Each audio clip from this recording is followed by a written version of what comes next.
ಜೈಲಿನಲ್ಲಿ ಅಪ್ಪ ರೇವಣ್ಣ ರಿಲೀಸ್ ಆಗಿದ್ದಾರೆ. ಮಗ ಪ್ರಜ್ವಲ್ ರೇವಣ್ಣ ಕೇಸ್ನಲ್ಲಿ ಮುಂದೇನಾಗುತ್ತೆ ಈ ಪ್ರಶ್ನೆ ಈಗ ಇರೋದು. ಅಪ್ಪ ರಿಲೀಸ್ ಬಳಿಕವಾದರೂ ವಾಪಸ್ ಆಗ್ತಾರಾ ಪ್ರಜ್ವಲ್ ಎಲ್ಲಿದ್ದಾರೆ, ಯಾವಾಗ ದೇಶಕ್ಕೆ ಬರ್ತಾರೆ ಅನ್ನುವಂತಹ ಮಾಹಿತಿ ಈ ಕ್ಷಣದವರೆಗೂ ಕೂಡ ಇಲ್ಲ.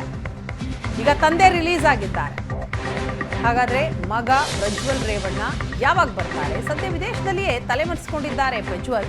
15ನೇ ತಾರೀಕಿಗೆ ರಿಟರ್ನ್ ಟಿಕೆಟ್ ಬುಕ್ ಮಾಡಿದ್ದ ಪ್ರಜ್ವಲ್ ವಾಪಸ್ ಕರೆಸೋ ಬಗ್ಗೆ ಕುಟುಂಬ ಇನ್ಮುಂದೆ ನಿರ್ಧಾರ ಮಾಡತ್ತಾ? ಪ್ರಜ್ವಲ್ ವಿದೇಶದಲ್ಲಿ ಕುಳಿತಷ್ಟೂ ಕೂಡ ಪಕ್ಷಕ್ಕೆ ಕುಟುಂಬಕ್ಕೆ ಮುಜುಗರ.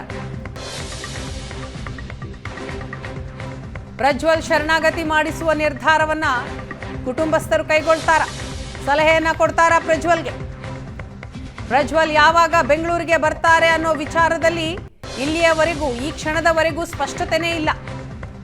ಈಗ ರೇವಣ್ಣ ಜೈಲಿನಿಂದ ರಿಲೀಸ್ ಆಗಿದ್ದಾರೆ, ಇನ್ಮೇಲಾದರೂ ಪ್ರಜ್ವಲ್ ವಾಪಸ್ ಆಗ್ತಾರಾ?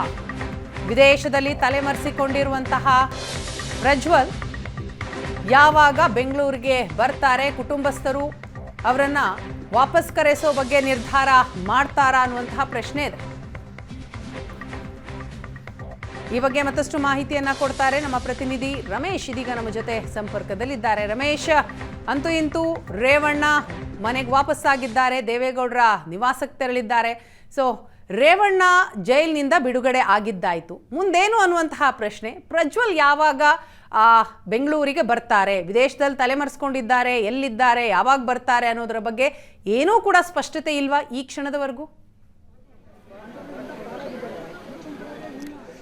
ಇನ್ನು ಪ್ರಜ್ವಲ್ ರೇವಣ್ಣ ವಿರುದ್ಧ ಒಂದಿಷ್ಟು ಲೈಂಗಿಕ ದೌರ್ಜನ್ಯ ಮತ್ತೆ ಅತ್ಯಾಚಾರದ ಪ್ರಕರಣಗಳು ಮೇಲಿಂದ ಮೇಲೆ ದಾಖಲಾಗ್ತಾ ಇರುವಂತದ್ದು. ಮೊದಲು ಹೊಳೆನರಸೀಪುರ ಪೊಲೀಸ್ ಠಾಣೆಯಲ್ಲಿ ಅಂದ್ರೆ ಪ್ರಕರಣ ದಾಖಲಾಗುತ್ತೆ 22ನೇ ತಾರೀಕು. ಅದಾದ ನಂತರ ಮತ್ತೆ ಹಲವು ಸಂತ್ರಸ್ತೆಯರು ಬಂದು ಸಿಐಡಿ ಮುಂದೆ ಅಂದ್ರೆ SIT ಮುಂದೆ ಒಂದು ಹೇಳಿಕೆಗಳನ್ನ ಕೊಡ್ತಾ ಇದ್ದಾರೆ.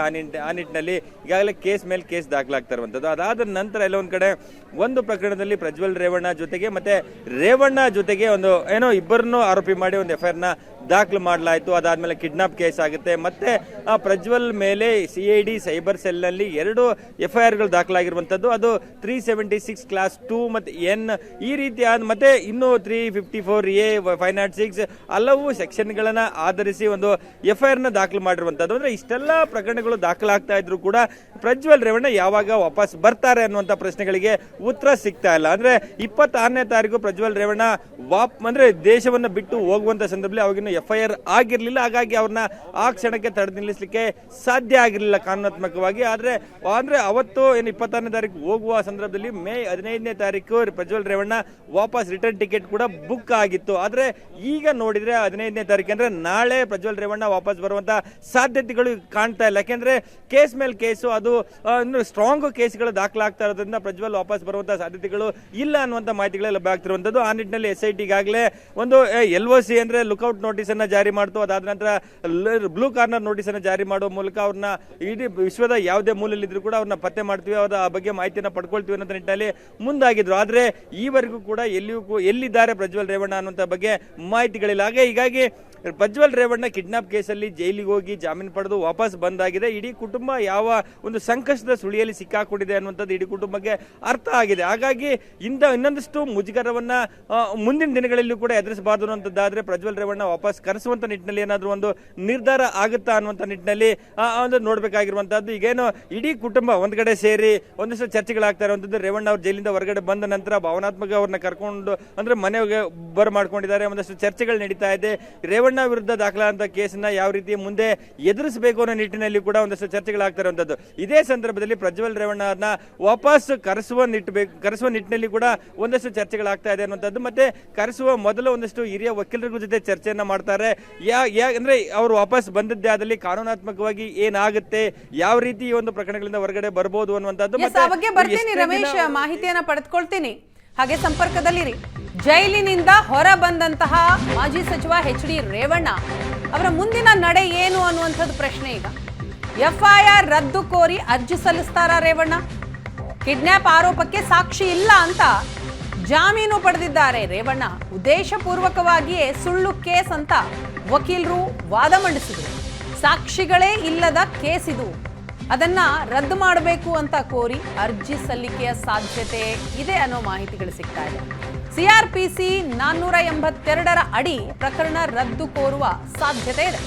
ಹೈಕೋರ್ಟ್ ಬೇಸಿಗೆ ರಜೆಯ ಬಳಿಕ ಅರ್ಜಿ ಸಲ್ಲಿಕೆ ಸಾಧ್ಯತೆ ಇದೆ. ಕೇಸ್ ಜೀವಂತ ಇದ್ರೆ ಮುಂದೆ ತೊಂದರೆ ಇದ್ದೇ ಇರುತ್ತೆ, ತಪ್ಪಿದ್ದಲ್ಲ. ಸೊ ಕೇಸ್ ರದ್ದುಗೊಳಿಸುವಂತೆ ಹೈಕೋರ್ಟ್ ಮೆಟ್ಟಿಲೇರುವ ಬಗ್ಗೆಯೂ ಕೂಡ ಚಿಂತನೆಗಳಾಗ್ತಾ ಇದೆ. ಈ ಬಗ್ಗೆ ವಕೀಲರ ಜೊತೆ ಇವತ್ತೇ ಚರ್ಚೆ ನಡೆಸುವ ಸಾಧ್ಯತೆ ಇದೆ. ಜೈಲಿನಿಂದ ರೇವಣ್ಣ ಸದ್ಯ ಹೊರಬಂದಿದ್ದಾರೆ ನಿಜ, ಆದರೆ ಈ ಕೇಸ್ ಸಂಪೂರ್ಣವಾಗಿ ರದ್ದಾಗಬೇಕು ಅನ್ನೋ ನಿಟ್ಟಿನಲ್ಲಿ ಏನಾದರೂ ಕ್ರಮಗಳಾಗತ್ತಾ? ಎಫ್ಐಆರ್ ರದ್ದು ಕೋರಿ ಅರ್ಜಿಯನ್ನ ಸಲ್ಲಿಸ್ತಾರ ರೇವಣ್ಣ? ಎಸ್ ರಮೇಶ್, ನಾವು ಗಮನಿಸ್ತಾ ಇದ್ದೀವಿ, ನಿನ್ನೆ ಷರತ್ತುಬದ್ಧ ಜಾಮೀನು ಸಿಕ್ಕಿದೆ ರೇವಣ್ಣ ಅವ್ರಿಗೆ, ಇವತ್ತು ಹೊರಬಂದಿದ್ದಾರೆ. ಸೊ ಮುಂದೇನು ಅನ್ನುವಂತಹ ಪ್ರಶ್ನೆ ಇದೆ. ಸೊ ಅವರ ಮುಂದೆ ಇರುವಂತಹ ಕಾನೂನು ಹೋರಾಟಗಳಿಗೆ ಏನೇನು? ಪ್ರಕರಣ ಸಂಪೂರ್ಣವಾಗಿ ರದ್ದು ಕೋರಿ ಅರ್ಜಿ ಸಲ್ಲಿಸುವಂತಹ ಸಾಧ್ಯತೆಗಳು ಕಂಡು ಬರ್ತಾ ಇದೆಯಾ ಹೇಗೆ? ಅಂದ್ರೆ ಈಗೇನು ಕಿಡ್ನಾಪ್ ಆರೋಪ ಪ್ರಕರಣದಲ್ಲಿ ರೇವಣ್ಣ ಅವರೊಂದು ಜಾಮೀನನ್ನು ಪಡ್ಕೊಂಡಿರುವಂತದ್ದು. ಈ ಒಂದು ಪ್ರಕರಣದಲ್ಲಿ ಪ್ರೈಮಾ ಫೇಸಿ ಅಂದ್ರೆ ಮೇಲ್ನೋಟಕ್ಕೆ ಯಾವುದೇ ರೀತಿಯಾದಂತಹ ಎವಿಡೆನ್ಸ್ಗಳು ಇಲ್ಲ.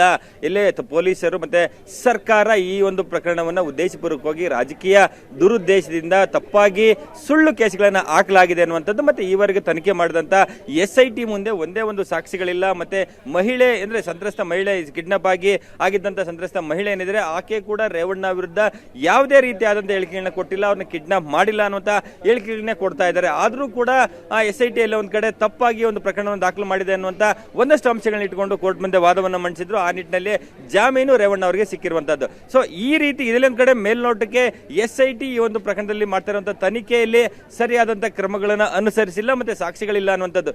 ಇದೇ ಅಂಶಗಳನ್ನ ಇಟ್ಕೊಂಡು ಹೈಕೋರ್ಟ್ ನಲ್ಲಿ CRPC 482 ಅಡಿಯಲ್ಲಿ ಒಂದು FIR ನ ರದ್ದು ಮಾಡಿ ಅಂತ ಅರ್ಜಿಯನ್ನ ಸಲ್ಲಿಸಿದ್ದೆ. ಆದಲ್ಲಿ ಈ ಒಂದು ಪ್ರಕರಣದಲ್ಲಿ ಸಂಪೂರ್ಣವಾದಂತಹ ಒಂದು ರಿಲೀಫ್ ಸಿಗುವಂತಹ ಸಾಧ್ಯತೆಗಳಿದೆ ಅನ್ನುವಂತಹದ್ದು ಕೂಡ ಕಾನೂನು ಪಂಡಿತರು ಹೇಳ್ತಾ ಇರುವಂತದ್ದು. ಆ ನಿಟ್ಟಿನಲ್ಲಿ ಕೂಡ ಈಗೆಲ್ಲ ವಕೀಲರು ರೇವಣ್ಣ ಅವರ ಕುಟುಂಬಸ್ಥರ ಜೊತೆ ಮಾತುಕತೆಯನ್ನ ಮಾಡಿದ್ದಾರೆ ಅನ್ನುವಂಥದ್ದು. ಆ ಸಂದರ್ಭದಲ್ಲಿ ಕೂಡ ರೇವಣ್ಣ ಅವರಿಗೆ ಜಾಮೀನು ಸಿಕ್ಕಿ ಹೊರಗಡೆ ಬರಲಿ, ಅದಾದ ನಂತರ ಆ ಬಗ್ಗೆ ಕೂಡ ನಾವು ಒಂದಷ್ಟು ನಿರ್ಧಾರ ತೆಗೆದುಕೊಳ್ಳೋಣ ಅನ್ನುವಂಥ ನಿಟ್ಟಿನಲ್ಲಿ ಕೂಡ ವಕೀಲರುಗಳು ಒಂದಷ್ಟು ಸೂಚನೆಗಳನ್ನ ಕೊಟ್ಟಿದ್ದಾರೆ ಅನ್ನುವಂಥ ಮಾಹಿತಿಗಳು ಲಭ್ಯ ಆಗ್ತಿರುವಂಥದ್ದು. ಹಾಗಾಗಿ ಇವೇನು ರಿಲೀಸ್ ಆಗಿ ವಾಪಸ್ ಬಂದಿದ್ದಾರೆ ರೇವಣ್ಣ ಅವರು, ಅವರ ಕುಟುಂಬದ ತಂದೆ ತಾಯಿ ಜೊತೆ, ಸಹೋದರರ ಜೊತೆ, ಇಡೀ ಕುಟುಂಬಸ್ಥರ ಜೊತೆ ಮಾತನಾಡುವಂತ ಸಂದರ್ಭದಲ್ಲಿ ಈ ಕೇಸು ಜೀವಂತ ಇರುವಂತಹದ್ದು ಒಳ್ಳೆಯದಲ್ಲ. ಯಾಕೆಂದ್ರೆ ಈ ಕೇಸು ಜೀವಂತ ಇದ್ದಿದೆ, ಅದರಲ್ಲಿ ಪದೇ ಪದೇ ಕೋರ್ಟ್ ಹೋಗಬೇಕಾಗುತ್ತೆ, ಸಾಕ್ಷಿಗಳ ಹೇಳುವಂತಹದ್ದು ಮತ್ತೆ ಬೇರೆ ಬೇರೆ ಕಿರಿಕಿರಿಗಳಾಗುವಂತಹದ್ದು ಸಾಧ್ಯತೆಗಳು ಇರ್ತದೆ. ಹಾಗಾಗಿ ಅಂತಹ ಒಂದಷ್ಟು ಕಿರಿಕಿರಿಗಳನ್ನ ತಪ್ಪಿಸಬೇಕು ಅನ್ನುವಂತ ನಿಟ್ಟಿನಲ್ಲಿ ಸೊ ಈ ಒಂದು ಪ್ರಕರಣವನ್ನ ಸಂಪೂರ್ಣವಾಗಿ ರದ್ದು ಮಾಡಿ ಅಂತೇಳಿ ಹೈಕೋರ್ಟ್ಗೆ ಅರ್ಜಿಯನ್ನು ಸಲ್ಲಿಸುವಂತ ಸಾಧ್ಯತೆಗಳಿರುವಂತದ್ದು. ಈಗಿರುವಂತಹದ್ದು ಹೈಕೋರ್ಟ್ ಒಂದು ಬೇಸಿಗೆ ರಜೆ ಇದೆ, ವೆಕೇಶನ್ ನಡೀತಾ ಇರುವಂತದ್ದು. ವೆಕೇಶನ್ ಮುಗಿದ ನಂತರ ಈ ಒಂದು ಅರ್ಜಿಯನ್ನ ಹೈಕೋರ್ಟ್ಗೆ ಸಲ್ಲಿಸುವ ಮೂಲಕ ಇಡೀ ಪ್ರಕರಣವನ್ನು ರದ್ದು ಮಾಡಬೇಕು.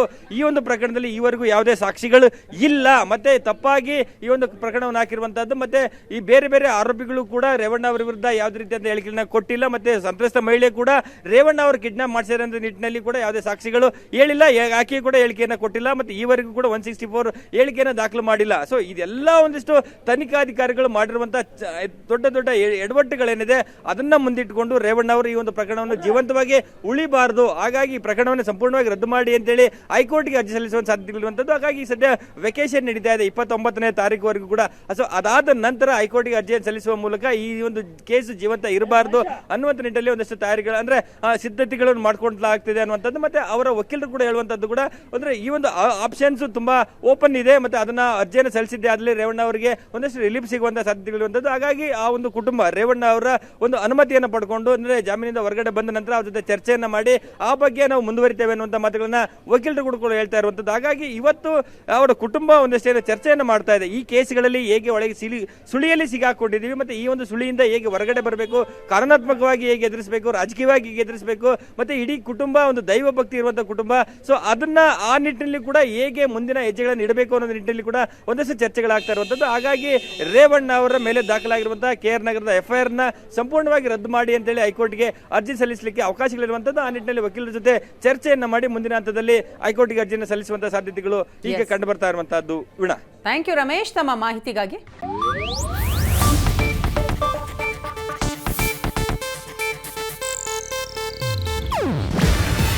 ಇದು ಏಷ್ಯಾನೆಟ್ ನ್ಯೂಸ್ ನೆಟ್ವರ್ಕ್ ಪ್ರಸ್ತುತಿ. ನೀವು ನೋಡ್ತಿದ್ದೀರಾ ಏಷ್ಯಾನೆಟ್ ಸುವರ್ಣ ನ್ಯೂಸ್.